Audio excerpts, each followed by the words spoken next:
నాకు తెలిసినంత వరకు అయితే బిర్యానీ అంటే ఒక ఎమోషన్ అండి. అది వెజ్ వాళ్ళకైనా నాన్ వెజ్ వాళ్ళకైనా.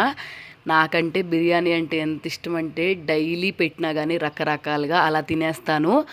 ఆ ఇన్నోవేషన్ నుంచి పుట్టిందే నాకు ఈ దమ్ బిర్యానీ.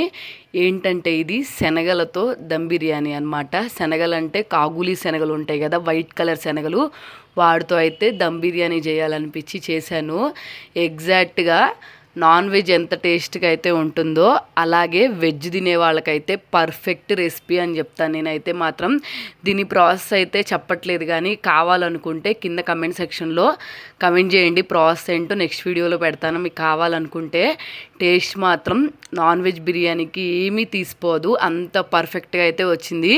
మీరు వీడియో చివరి వరకు చూస్తే మాత్రం దమ్ బిర్యానీ పొడి పొడిలాడుతా ఎంత బాగా వచ్చిందో మీకు అర్థమైపోయి ఉంటుంది. ఇప్పుడు నేను మీకు వాయిస్ ఓవర్ చెప్తున్నా కానీ టేస్ట్ అయితే బాగా నచ్చి మళ్ళీ ఇంకోసారి చేసుకుంటే బాగుండు అనిపించింది. వీడియో నచ్చితే సబ్స్క్రైబ్.